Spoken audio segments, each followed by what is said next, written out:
Hello students, कैसे हैं आप लोग। अभी हम लोग बात कर रहे थे फ्रिक्शन फोर्स के बारे में। तो हम बढ़ाए थे फ्रिक्शन फोर्स क्या होता है। Friction force is that type of force that can applied opposite direction of motion. ठीक है, आपके क्लास में फिलहाल ये पढ़ना है कि कोई भी बॉडी मूव कर रहा है तो उसके ठीक अपोजिट डायरेक्शन में फ्रिक्शन फोर्स हमेशा अप्लाई होगा, भले ही बॉडी कहीं भी मूव कर रहा हो। ठीक है, और उसके बाद पढ़े थे कि फ्रिक्शन फोर्स का मैग्नीट्यूड यानी वैल्यू डिपेंड करता है किस पे, आपको कि कितना दोनों के बीच में आपको इंटरलॉकिंग है।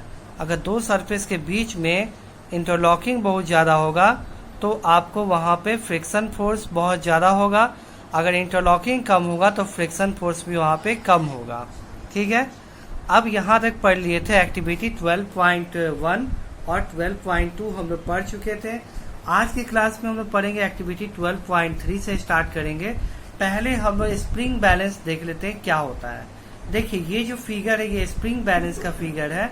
इसमें हम ये जो हुक है इस पे हम करेंगे क्या, इस हुक में कोई भी चीज फंसा देंगे, फंसा के इस हुक के थ्रू हम इसको इस पॉइंट को पकड़ के खींचेंगे। ठीक है, ये हुक है, इस पे कोई चीज फंसा देते हैं और ये फंस जाता है ऑब्जेक्ट, और ये वाला एंड है, इसको पकड़ के हम खींचते हैं। इसको पकड़ के हम खींचते हैं तो इसके अंदर जो लगा हुआ स्प्रिंग है वो आपका जो होता है एलोंगेट होता है। तो एलोंगेट होने के कारण यहाँ जो पिन होता है वो नीचे की ओर खिसकता है, और जैसे जैसे खिसकेगा हर का रीडिंग यहाँ दिया रहता है 1 2 3 4 5 6। जितना ज्यादा नीचे खिसकेगा उतना ही फोर्स का वैल्यू ज्यादा होगा, उतना ही रीडिंग फोर्स का ज्यादा बढ़ेगा। और हम लोग पता कर पाएंगे कि इसको ये ऑब्जेक्ट यहाँ जो लगा हुआ है उसको खींचने में, यहाँ से खींचने में कितना फोर्स अप्लाई करना पड़ता है, ये रीडिंग आपको यहाँ पे बता देगा। ठीक है, देखिए ये आपको ऐसा लग रहता है, ये हुक आपको हो गया। सपोज कि ये बॉक्स है, इसको खींचना है, इस बॉक्स में इस हुक को फंसा दिए और यहाँ पे हम इसको पकड़ के खींच रहे हैं। जैसे ही इसको पकड़ के खींचेंगे, देखिए यहाँ पे पहले रीडिंग यहाँ शो कर रहा है, 0 पे है आपको। जैसे ही इसको पकड़ के हम खींचेंगे आगे की ओर, इसका रीडिंग नीचे की ओर भागना शुरू करेगा। हो सकता है 100 पे जाके रुके, 100 जाके रुके, यानी जहाँ पे ये रीडिंग नीचे जाके रुकेगा समझ में कि फोर्स का वैल्यू यहाँ पे क्या होगा, 100 न्यूटन। यानी कहने का मतलब है इस बॉक्स को 100 न्यूटन का फोर्स अप्लाई करना है इस बॉक्स के ऊपर में, तब जाके ये बॉक्स मूव करना स्टार्ट किया। 100 न्यूटन का फोर्स अप्लाई किया तो इस बॉक्स मूव करना स्टार्ट किया। यानी इस बॉक्स को मूव कराने के लिए मिनिमम 100 न्यूटन फोर्स का रिक्वायरमेंट है। तो ये 100 न्यूटन क्या कहलाएगा आपका, ये 100 न्यूटन फ्रिक्शन फोर्स का मैक्सिमम वैल्यू कहलाता है। ठीक है ना, ये फ्रिक्शन फोर्स का मैक्सिमम वैल्यू कहलाता है। ठीक है, कि इस फोर्स लगाने पे बाद ही जो होता है ये बॉडी मूव कर पाएगा। तो ये 100 न्यूटन हो गया फ्रिक्शन फोर्स का मैक्सिमम वैल्यू। ठीक है, आइए अब देखते हैं हम आगे का एक्टिविटी पढ़ते हैं। Activity 12.3 Make an inclined plane, some of the smooth floor or the table. You may use an wooden board supported by the bricks or book. Make the plane in the one point A on the inclined plane. Now let a pencil move downward from this point. How far does it move on the table before coming to rest? No doubt the distance. Now spread the piece of cloth. Okay, how far does it move the table before coming to rest? Note down the distance. Now spread a piece of cloth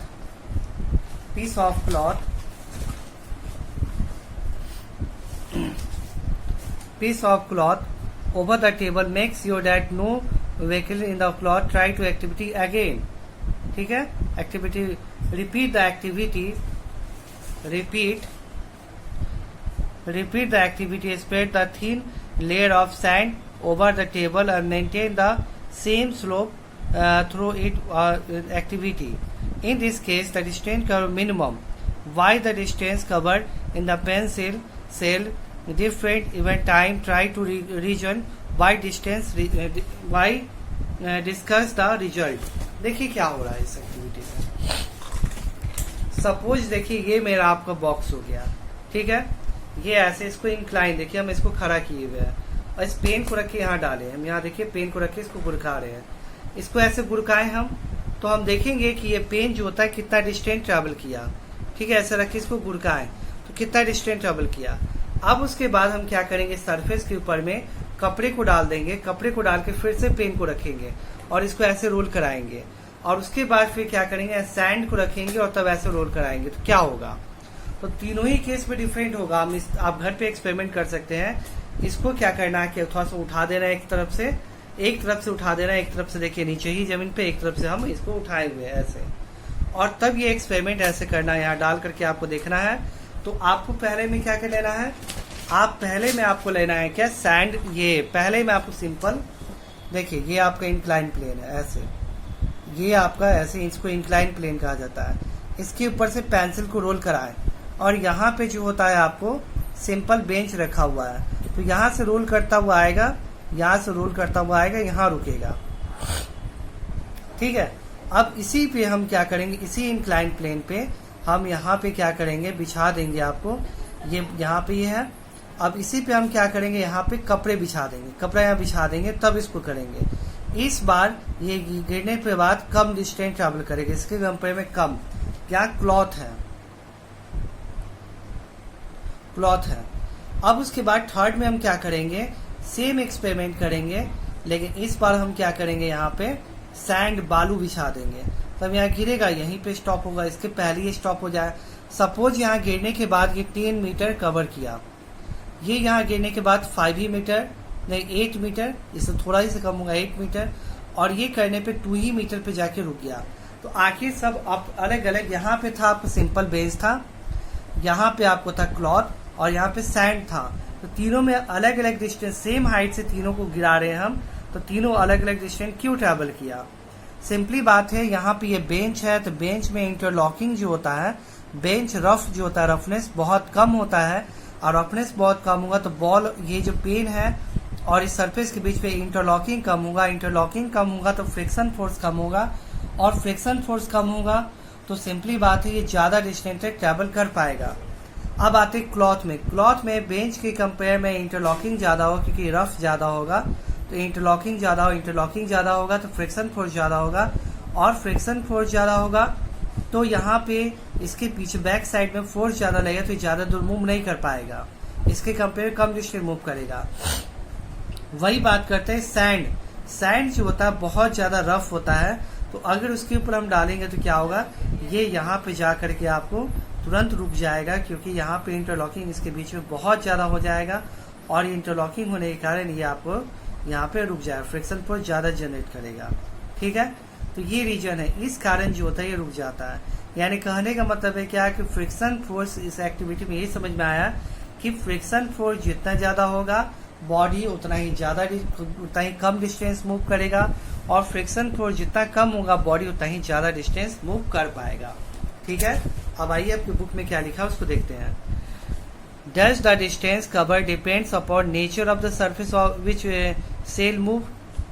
यानी कि आप nature, ये जो आपको distance cover जो हो रहा है वो डिपेंड करता है कि बॉडी का नेचर क्या है। बिल्कुल सरफेस के नेचर पे डिपेंड करता है कि सरफेस कैसा है आपको। अगर सरफेस स्मूथ होगा तो वो सेल ज़्यादा डिस्टेंस ट्रैवल करेगा, जबकि सरफेस अगर रफ होगा तो वो कम डिस्टेंस कवर करेगा। Could the smoothness of the surface of the sail also affect the distance travel by it? बिल्कुल डिपेंड करेगा आपको। I said try the activity by wrapping the piece of the sand paper around the sail. Sand paper यानी रुखड़ा paper होता है, उसके ऊपर ये experiment किया गया तो क्या होगा आपको। ऑफकोर्स है कि अगर हम यहाँ पे अगर सैंड पेपर लगा दें तो रफनेस इसका बहुत ज़्यादा होता है, इंटरलॉकिंग बहुत ज़्यादा होगा, तो बॉडी ज़्यादा डिस्टेंस ट्रैवल नहीं कर पाएगा। ठीक है, तो friction is caused by the irregulation on two surface in the contact. यानी फाइनली क्या कंक्लूजन निकला, ये कंक्लूजन निकला कि फ्रिक्शन फोर्स इरेगुलर मतलब क्या हो गया, ऐसा इस सरफेस पे डिपेंड करता है। जितना ज्यादा सरफेस आपको रफ होगा उतना ही ज्यादा फ्रिक्शन फोर्स आपको अप्लाई होगा। वही बोल रहा है, friction force is caused by the irregulation on the two surface in contact even the surface which appear very smooth have a large number of minimum irregulation on them, यानी बोल रहा है कि सरफेस स्मूथ होता है उस पर क्या होता है, बहुत कम इरेगुलर स्ट्रक्चर होता है। Irregulation on the two surface lock into one another, यानी दो इरेगुलर सरफेस, एक ये इरेगुलर सरफेस है और एक बॉडी का इरेगुलर सरफेस, दोनों एक दूसरे के साथ में लॉक हो जाता है। ठीक है, वही लिख रहा है कि when the two attempt to move on the surface we have to apply a force to overcome the interlocking। यहाँ सिंपली बात है, सरफेस अगर रफ होगा तो दो सरफेस, अगर ये देखिए एक सरफेस है और दूसरा सरफेस रफ होगा, दोनों एक जिससे इंटरलॉक कर लेगा, और तब सपोज इस बॉक्स को आगे बढ़ाना है तो आपको क्या करना पड़ेगा, लार्ज फोर्स अप्लाई करना पड़ेगा, तब जाके ये फोर्स आगे, मतलब लार्ज फोर्स करने मतलब कि फ्रिक्शन पर जो इंटरलॉकिंग फोर्स अप्लाई कर रहा है उससे ज्यादा फोर्स अप्लाई करना पड़ेगा तब ये बॉडी मूव कर पाएगा। On the number of irregulation so the force of friction is greater if rough surface is involve, यानी फ्रिक्शन फोर्स अगर ज्यादा होगा कब, जब रफ सरफेस में ज्यादा होगा, यानी फ्रिक्शन फोर्स डिपेंड करता है रफनेस पे। देखिए यहाँ पे देखिए दिखा रहा है, ये जो टेबल है इसका रफनेस यहाँ देखिए, सॉरी फिगर में देखिए, ये टेबल का जो रफनेस है यहाँ पे दिखा रहा है, ये बुक जिस पे लगा, बुक का रफनेस यहाँ नहीं दिखा, बुक का रफनेस ऐसा होगा जो कि इसको इंटरलॉक कर लेगा और इस गाड़ी में जल्दी आगे नहीं बढ़ पाएगा। अब देखिए, we see that friction is caused by the interlocking of the irregulation in the two surface. It observed that when force of friction will increase if the two surfaces are pressed harder. You can express it dragging a mat when the no body is sitting on it and when the person is sitting on it. अब देखिए, ये तो समझ में आ गया कि friction force, ध्यान से सुनिए, अब ये समझ में आ गया कि फ्रिक्शन फोर्स किस बात पे डिपेंड करता है। तो देखिए, फैक्टर फ्रिक्शन फोर्स ये किन बात पर डिपेंड करता है। तो पहले हम लोग पढ़े क्या कि फ्रिक्शन फोर्स डिपेंड करता है इंटरलॉकिंग पे।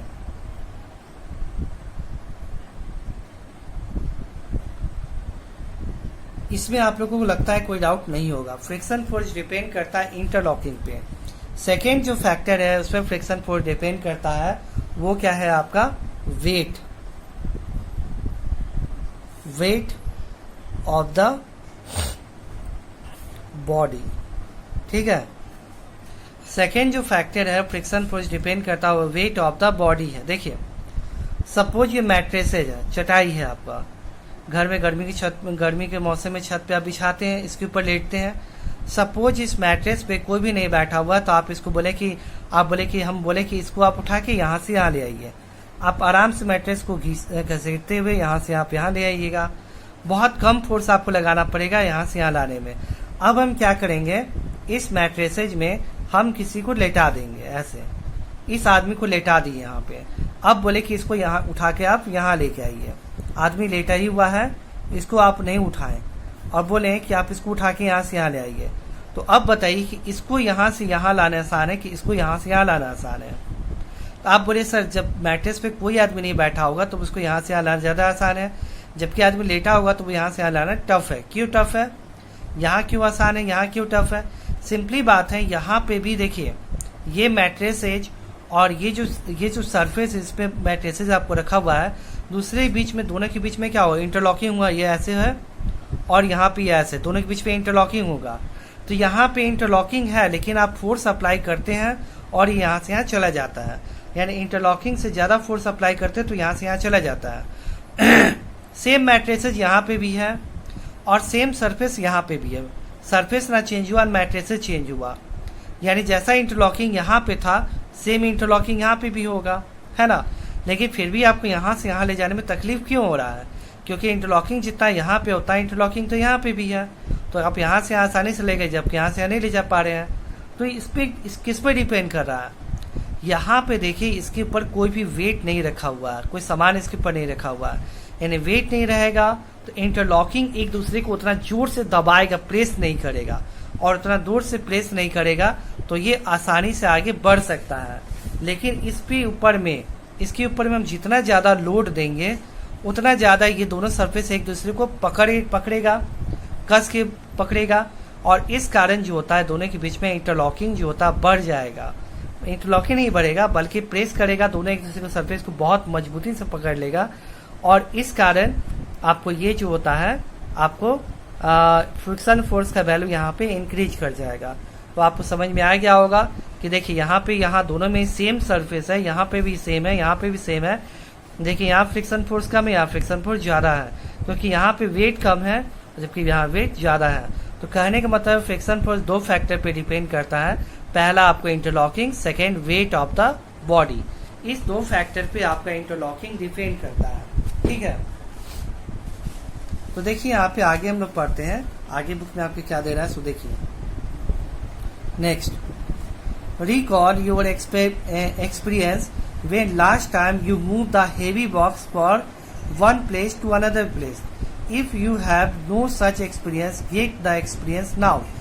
What is easier, to move the box from rest or to move it when it is already in motion? यानी देखिए आपको कह रहा है क्या कि यदि कोई बॉडी रेस्ट में है, ठीक है, देखिए यदि ये बॉडी आपको रेस्ट में है, ये आपको रेस्ट में है, इसको हम बोलेंगे यहाँ से यहाँ ले जाइए, ठीक है। ये ए पॉइंट से 20 पॉइंट पे आप ले गए, और ये बॉडी ऑलरेडी मूव कर रहा है, ये मूविंग है, मूव कर रहा है, और तब हम बोले कि इसको ए पॉइंट से बी पॉइंट पे ले जाइए। ये रेस्ट में यानी ये रुका हुआ था, इसको धक्का मार के यहाँ से यहाँ ले जाना है, और ऑलरेडी आपको कोई फ्रेंड इसको धक्का मारते हुए ला रहा था, और यहाँ से इसको दे दिया आपके हाथ में, और आप ए से बी पे आप इसको ले गए, ठीक है। तो आप बताइए इस कंडीशन और इस कंडीशन में क्या डिफरेंस होगा, दोनों सेम होगा क्या? नहीं, दोनों सेम नहीं होगा।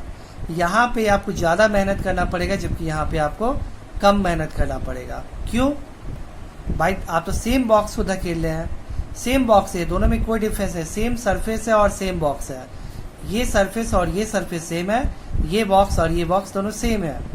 एक रेस्ट में था, रुका हुआ था, रखा हुआ था, उसको आप धकेल के यहाँ से यहाँ ले गए, और एक ऑलरेडी मोशन में था, आपका फ्रेंड यहाँ से धक्का मारते हुए ला रहा था, यहाँ लाया, आपको दे दिया, आप यहाँ से यहाँ ले गए।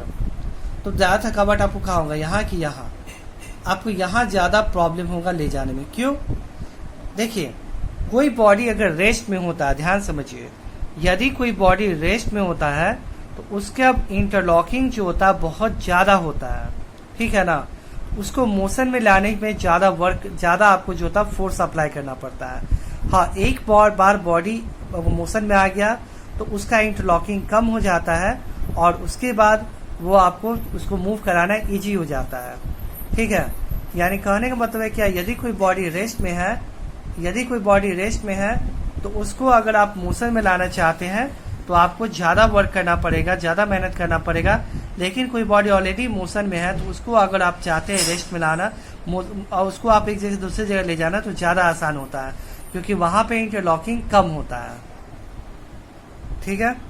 तो ये बात है, यानी अभी आप बस याद कीजिए, ठीक है ना, आप याद कीजिए कि यदि कोई बॉडी रेस्ट पर रहता है उसको मोशन में लाने में आपको ज़्यादा फोर्स अप्लाई करना पड़ता है, क्योंकि वहाँ पे इंटरलॉकिंग ज़्यादा होता है, ठीक है। लेकिन अगर कोई बॉडी मोशन में है ऑलरेडी तो वहाँ पे आपको कम फोर्स अप्लाई करना पड़ता है, क्योंकि वहाँ पे इंटरलॉकिंग कम होता है। तो अब ये ऐसा क्यों होता है ये हम नेक्स्ट क्लास में आपको बताएंगे, ठीक है। तो आप नेक्स्ट क्लास का वेट कीजिए, तो नेक्स्ट क्लास में आपको ये कॉन्सेप्ट क्लियर हो जाएगा। चलिए, थैंक यू।